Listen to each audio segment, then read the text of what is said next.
All right, my friends, welcome to the channel. We are in my garage. Yes, there is something that I want to share with you. When I started fishing, there were some very basic things that I should have known and or learned to make my fishing experience the least stressful as humanly possible. I remember when I first got started, I was having so many issues, and I'm going to explain those issues to you as I point out the things specifically. And so I'm going to grab my rod and reel, and we're going to go over what I think is going to help you become a better beginner fisherman and hopefully avoid the stresses that I had to endure when I first started. Like and subscribe. Let's get started. All right, so let me first off start by saying I know that the background is not ideal, but let's get past it. So here's my rod. Couple different things that you want to pay attention to when you first start fishing. You want to pay attention to the type of rod that you have, the type of reel that is on it, and the type of lure that you choose also. And there's a reason why. It's because the rod is made for a specific type of fishing, i.e. a specific type of reel and a specific type of weight in terms of the lure, which is going to determine what type of fish you're going to catch. Now, I don't mean species specifically, but maybe weight and size of said fish, all right? So here's the best example. I'm going to set this down and I'm going to show you exactly how to figure that out. Because there's rods, big rods that are made for really big fish, medium rods that are made for small fish and medium size, like inshore fishing, so on and so forth.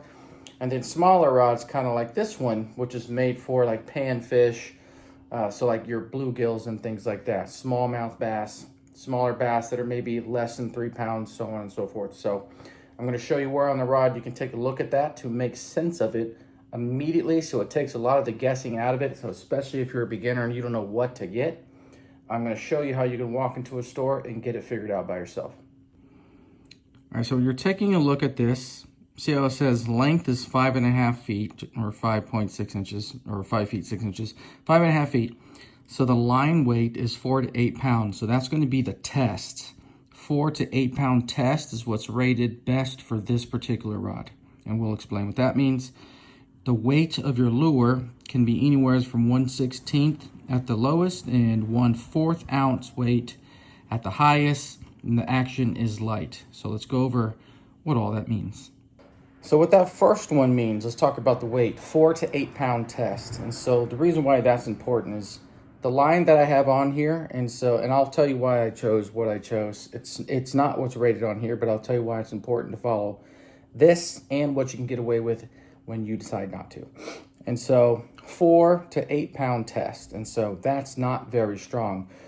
Most reels, let's say, most rod and reel combos that you buy, let's say from Walmart. You go into Walmart, you want to find a starter rod and reel so you can just get into fishing, or you just need something fast. You're looking for a budget, or you got a budget, so you're looking for a deal. And so most of the reels will come standard with monofilament, usually 8 to 10 pound test. I don't really see below 8 pound test anymore, monofilament. This is actually braid, and this braid is actually, I'm pretty sure it's 15 or 20 pound braid in terms of test, 15, 20 pound test. And all that is you can get a fish that pulls 15 to 20 plus pounds of pressure is how much force that this line can handle before it starts to get a little weaker, before it breaks and things like that. And so, which doesn't seem like a lot until you're fighting it, and you'll see why that actually is a lot. And so this line is a bit overkill. If I don't up the weight of the ounce when I try to cast this, it will get tangled in the eyes of the rod. And that's why they have a specific line that goes through this, because it's what will glide through these eyes the best without getting tangled, without being super affected by the wind or the weight of the lure or anything like that. And so that's kind of why that they do that. It's what this rod is rated for. So 4 to 8 pound test is what they recommend on this. In terms of the lure weight, 1/16 to 1/4 ounce. Now, the best way that I can tell you what that weighs, if you're not out there weighing stuff, which no one is, if you go and you read any packets of the lures that you're going to buy, the weight will be printed on the outside. Usually your rooster tails are what are most popular within that weight class. So between 1/16 and 1/4 ounce, I usually fish with the 1/4 ounce almost always. It's a big enough size where I don't get a bunch of baby fish, and it's a big enough size to where a bigger fish will go to bite it. And so that's important. So when you pair that line of 4 to 8 pounds to that, let's say 1/4 ounce, I probably wouldn't even go less than that, honestly, unless you're fishing for like super small crappies or anything like that, anything less than 1 to 2 pounds. And so I would pair an 8-pound test with a 1/4 ounce rooster tail, and that'll give you really good casting action. It'll give you real good reel action, and it's still strong enough to catch smallmouth bass, bluegills, and things like that, even small catfish. Catfish will give you a run for your money. Those things will put a whooping on you. So, and this light action rod, that's what that means. It's for light action. You're not going to try and go out there and catch a 10-pound bass on this rod. You're likely going to snap your rod in half, or minimally, if you have anything less than that 4 to 8 pounds, you're going to be snapping your line. So this reel, what I was mentioning, the reason why it's kind of overkill for this rod, because this is for medium. This is for medium fights. This is the fight redfish. This is the fight 4 pounds, 5-pound bass. Anything above it, yes, you can fight anything below it, because that's what I've been doing. I went down, down south, caught a bunch of cichlids on this, smaller than bass, but fight like 5-pound bass. And so this reel is a bit strong. So this one is a 2000. Okay, so when you're looking at reels and you want to fit a light action rod, you probably don't want to put a 2000 on it. You can do anything below that. And it's got a 5-to-1 gear ratio, which is just awesome. It's standard, but it'll catch anything I've caught on it. So all in all, when you're just getting out into fishing, when you put a lure on that's too heavy for the line that you have, or too heavy for the reel even that you have, if you don't have a reel that matches the amount of ounces that should be being thrown out of it, the lure is traveling faster than this can release the line, and so it all gets caught right here. It just can't escape fast enough, or you just flat out don't cast far enough. And so usually when you're going fishing, especially in freshwater, you don't want the fish to see you, because you will spook them and then they're not biting anything. And so the reason that they put that on here, so you have the absolute best chance at not just catching a fish, because even if you get all three of those things correct on here, that doesn't guarantee catching a fish. What it guarantees is the best performance of your setup. And when you can get the best performance out of it, when you do catch a fish, 9 out of 10 times you're reeling that baby in. You're going to land it. You're going to get your pictures. You're going to get your meals, all that stuff. And so they write this on here so you get the best experience out of your rod. And then going out and catching the fish, that's a whole nother video.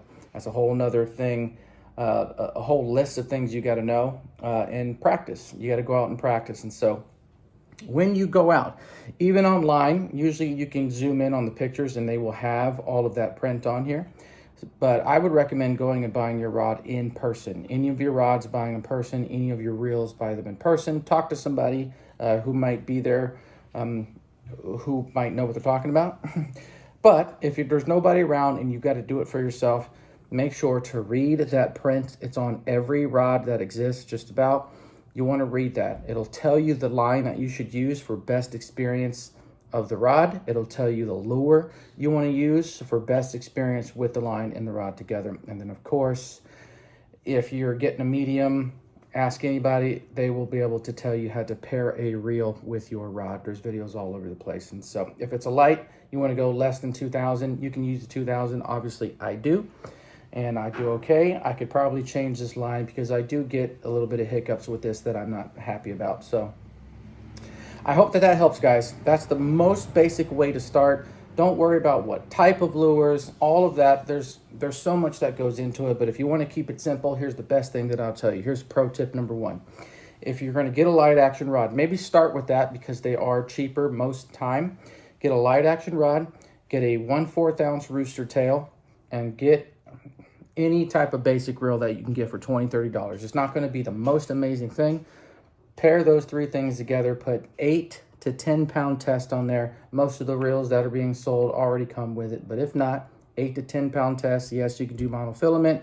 I love braid because it's more difficult to break off, but it's also more annoying to tie. So light action rod, 1/4 ounce rooster tail, put 8 to 10 pound test monofilament on here. Get yourself a basic reel. Go out there, start catching fish. Thank you guys. Love you all. Remember to go out there and live your life, live your truth. Go have fun.